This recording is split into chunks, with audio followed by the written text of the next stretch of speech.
How's it going, everyone? I hope you're all well. First, let's introduce my new rig and we'll be right back. Ain't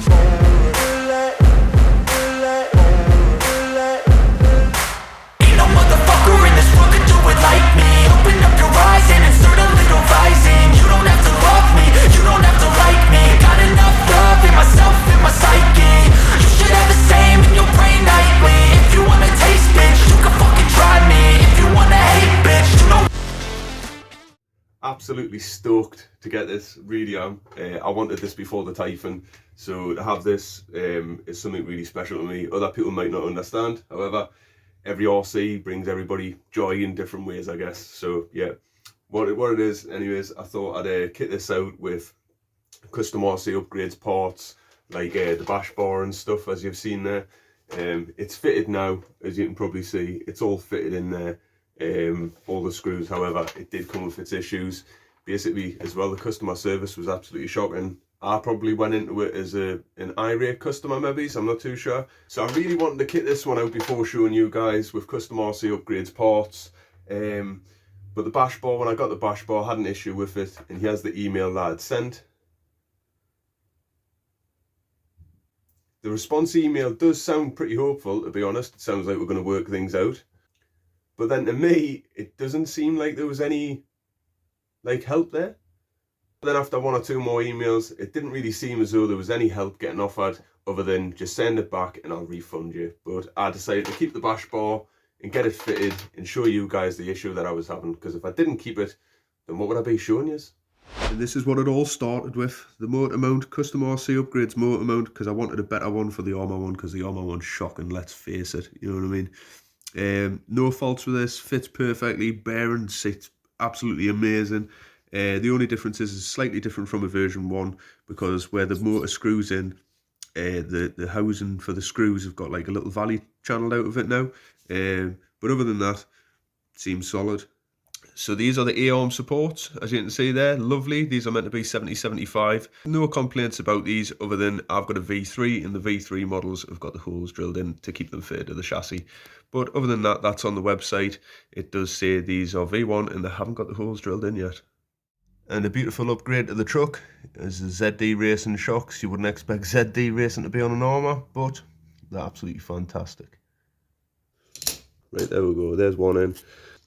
There's 2 in, there's 3 in, and there's what I consider 4 in, not a problem. Right, so I'll take these so far down and I'll finish them off by hand.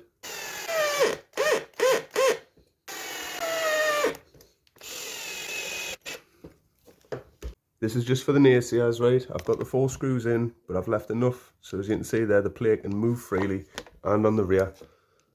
Yep, so I'll finish those off by hand. You can see how I'm putting these in, so I'm not over wrenching them. I don't feel like I'm turning it quite hard or anything like that, if you get what I'm trying to say.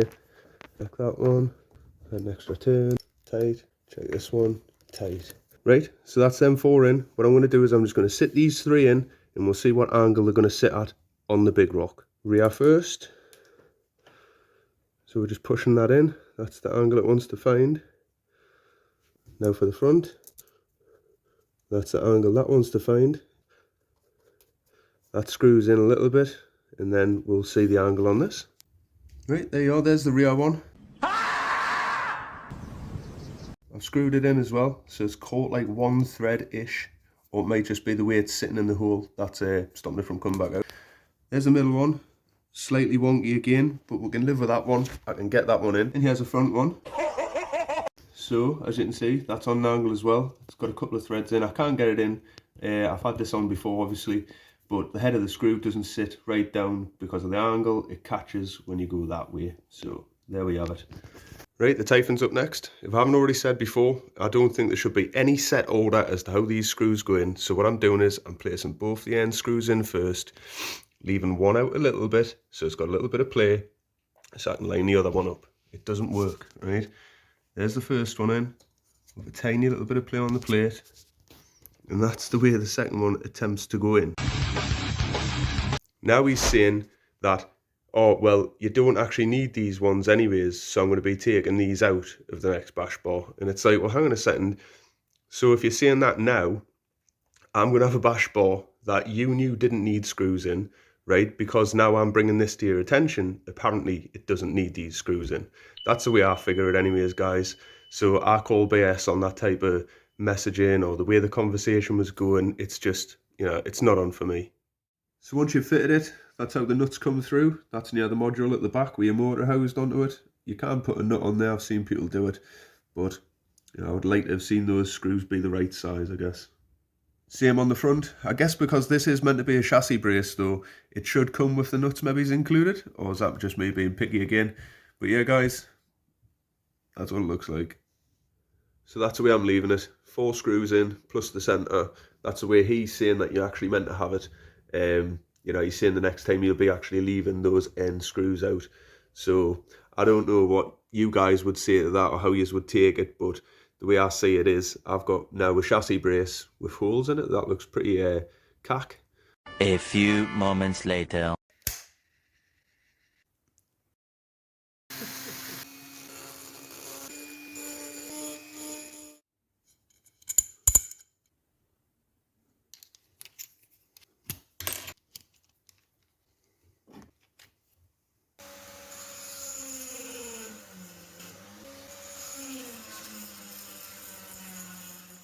Job's a good one. How's about that? Anyways, I sacrificed the hole. I know you've seen us dremeling it, but I drilled them out a bit larger. I still had to dremel the hole going down over though. Front, that's done as well. Now, what I had to do is I had to locate the 4 main screws first, front and rear, and then I just made sure that I was getting those, you know, perfectly in. So it's safe, it's secure, it's on. Back to the video. There's other things wrong in my opinion, but that's what it is. You know, you're not allowed to have opinions with some people. They get a bit arsey and snowflakey. People say I'm salty. However, I think, you know, other people it's vice versa, really, isn't it? It goes both ways. So I'll point out one extra thing that I think's an issue with this, and it's on the front end, and in my opinion, it's pretty dramatic. And if you notice, I'm saying, in my opinion, quite a bit. So I've got the car on the angle. I don't know if this will show to you guys, but if you notice there, once it's screwed in, the bash bar bends up anyways, as you can see there to me, and it does, by the way, it bends up, and it's because of that little ridge there. The little ridge that comes on the bumpers, you can see it's visible by the gap. That's how it rests on, and that's a pretty step. So whatever I go forward into, you can imagine is just going to smash straight in to that. Boom! Lovely. By the looks of the emails, doesn't look like I'll be getting any more parts from Custom RC upgrades. Who knows? We'll see. I guess you may watch this. Sorry, but you know, as far as I'm concerned, I'd have been happy for you to say, send that one back and then we'll send you another one out. But you didn't even offer that.